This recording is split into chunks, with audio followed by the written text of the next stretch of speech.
8 अगस्त 1942 को all India Congress committee के अधिवेशन में महात्मा गांधी ने किप्स मिशन के फेल होने के बाद भारत में एक नया आंदोलन शुरू किया, जिसे हम कहते हैं भारत छोड़ो आंदोलन। इन्होंने अंग्रेजों को का आह्वान किया कि वे तुरंत भारत छोड़ें और भारत को आज़ादी दें। इसके लिए ये आंदोलन शुरू किया गया। इसकी शुरुआत बॉम्बे के एक बहुत बड़े मैदान से हुई, जिसका नाम था ग्वालियर टैंक ग्राउंड, और जहां पर एक महारैली हुई जिसमें महात्मा गांधी ने करो या मरो का नारा दिया। साथ ही grand old lady Aruna Asaf Ali ने भारतीय तिरंगे को वहां पर फहराया और पूर्ण स्वराज की मांग करते हुए इस आंदोलन की शुरुआत की। बॉम्बे के मेयर यूसुफ महरेली ने भी इसमें पूरा सहयोग किया। उन्होंने भारत छोड़ो और साइमन गो बैक इत्यादि के नारे उस समय जो प्रचलित थे उन्हीं के द्वारा दिए गए हैं। यह आंदोलन धीरे धीरे गति पकड़ता गया और इसकी शुरुआत पहले तो बॉम्बे शहर से हुई, उसके बाद धीरे धीरे यह भारत के छोटे छोटे नगरों और गांवों तक भी पहुंच गया। किप्स मिशन जब भारत आया तो उसने जो अपने रिपोर्ट्स रखी उससे हमारे भारतीय सहमत नहीं थे। भारतीयों की मांग थी कि पूर्ण स्वराज्य मिले और हमें अपने संविधान बनाने की आज़ादी हो, हम अपना संविधान चला सकें। लेकिन किप्स ने कहा कि पूर्ण आज़ादी देना संभव नहीं है और आपको अंग्रेजों के अधीन ही रहना पड़ेगा, और वो भी डिवाइड होने के बाद। यह बिल्कुल भी बर्दाश्त नहीं था। इसके लिए उनका हमने विरोध किया और इस विरोध के चलते इस आंदोलन की शुरुआत हुई। अन्य बहुत से कारण भी थे जो 1942 के इस विद्रोह की शुरुआत के लिए जिम्मेदार हैं। भारत के अंदर एक लहर सी उठ गई थी आज़ादी पाने के लिए, और छोटे छोटे आंदोलन जो चल रहे थे वो इस घोषणा के साथ ही एकजुट हो गए। बहुत से ऐसे नेता थे जैसे किसान आंदोलन इत्यादि, वो सब अपने अपने आंदोलन चला रहे थे, वो सब इसमें जुड़ते चले गए और ये एक महाअभियान बन गया। हालांकि इस अभियान को अंग्रेजों ने कुचलने की बहुत कोशिश की। इसका एक और कारण यह भी था कि उस समय द्वितीय विश्व युद्ध चल रहा था और द्वितीय विश्व युद्ध में भारतीय सेनाओं को झोंक दिया गया था बिना किसी की सहमति से।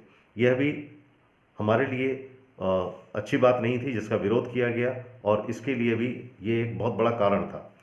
युद्ध के कारण भारत के अंदर खाद्य वस्तुओं की बहुत कमी हो गई थी, महंगाई बहुत बढ़ गई थी और आम आदमी में भुखमरी जैसी स्थिति पैदा हो गई थी।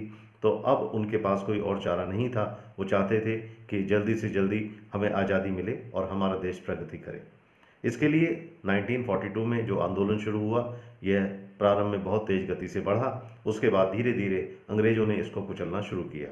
हालांकि गांधी जी का जो मंतव्य था वो अहिंसावादी, लेकिन जैसे जैसे ये आंदोलन आगे बढ़ता गया इसमें हिंसा की प्रवृत्ति बढ़ती चली गई। अंग्रेज सरकार ने आंदोलनकारियों को बुरी तरह से क्रश किया, उनको दबाया, हर प्रकार का बल उनके ऊपर प्रयोग किया गया जिससे ये आंदोलन विफल हो जाए। जो प्रमुख नेता थे उन सभी को गिरफ्तार कर जेल भेज दिया गया। जनता ने भी उनके विरोध में प्रदर्शन किए, हड़ताल की, और ये हिंसा की प्रवृत्ति वहाँ से बढ़ती चली गई। इतनी ज़्यादा हिंसा हुई, बहुत लोग मारे गए, बहुत लोग घायल हुए और अंत में 1944 में इस आंदोलन को खत्म करना पड़ा, यानी अंग्रेजों ने इस आंदोलन को कुचल दिया। हालांकि ये आंदोलन लगभग 2 साल चला और इस आंदोलन में बहुत सारी असफलताएं भी आईं, बहुत से लोगों ने विरोध भी किया, लेकिन उसके बावजूद भी ये एक आंदोलन ऐसा आंदोलन था जिसने हमारी आज़ादी का मार्ग प्रशस्त किया।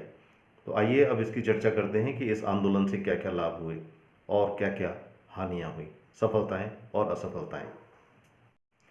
इस आंदोलन ने गली गली कूचे कूचे में आज़ादी के दीवाने पैदा कर दिए और नए नए चेहरे, नए नए नेताओं के चेहरे निकलकर सामने आए जो आज़ादी की लड़ाई लड़ना चाहते थे, जैसे जेपी नारायण, सुचेता कृपलानी, बीजू पटनायक, अरुणा आसिफ अली इत्यादि। ये ऐसे नेता थे जो नए चेहरे सामने आए और इन्होंने भारतीय जनता का प्रतिनिधित्व किया, मार्गदर्शन किया और इस आंदोलन को, आज़ादी की लड़ाई को आगे बढ़ाया। कुछ चीज़ें ऐसी भी हुई, महिला भी सामने आने लगी, जैसे अरुणा आसिफ अली, उषा मेहता। उषा मेहता एक ऐसा नाम है जिन्होंने एक अंडरग्राउंड रेडियो स्टेशन शुरू किया और आज़ादी की लड़ाई में सहयोग किया। सेल्फ स्टाइल इंटरिम गवर्नमेंट का गठन होने लगा। भारत में कई जगह, 3 जगह अपनी अपनी स्वतंत्रता घोषित कर दी थी और वहाँ पर भारतीय तिरंगा फहरा दिया गया था, जिसमें बलिया, सतारा इत्यादि का नाम प्रसिद्ध है। यदि असफलताओं की बात करें तो सबसे पहले आती है इसमें मुस्लिम लीग, जिसने इस आंदोलन का सपोर्ट नहीं किया क्योंकि वो चाहते थे कि पाकिस्तान का अलग देश का निर्माण हो, हम तभी किसी का सहयोग करेंगे। हिंदू महासभा ने भी इसका विरोध किया साथ ही साथ जो हमारे ब्यूरोक्रेट्स थे, जो हमारे सरकारी सेवक थे, उन्होंने भी इस आंदोलन में कोई सहयोग नहीं दिया। तो इन प्रमुख लोगों के सहयोग ना करने की वजह से भी हमारा ये आंदोलन उतनी तीव्रता के साथ सफलता प्राप्त नहीं कर पाया जो इसे करनी चाहिए थी। हालांकि इस आंदोलन से अंग्रेजों को एक बहुत इम्पॉर्टेंट सूचना दे दी गई, या उनको एक मैसेज दे दिया गया कि अब भारत के ऊपर लंबे समय तक राज करना पॉसिबल नहीं है। और ऐसा भी माना जाता है कि उस समय ही अंग्रेजों ने ये मन बना लिया था कि जैसे ही वर्ल्ड वॉर सेकंड खत्म होता है उसके बाद यहाँ पर राज करना हमारे लिए मुश्किल होगा और अंततः हमें छोड़ना होगा, और इसकी तैयारी उस समय ही शुरू कर दी गई। और इसी के ऊपर काम करते हुए आगे चले और सन 47 में हमको आज़ादी मिली।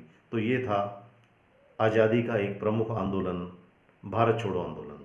इस प्रकार की और वीडियो देखने के लिए आप चैनल को सब्सक्राइब करें और आगे ऐसी सूचनाएं लेते रहें। Thank you.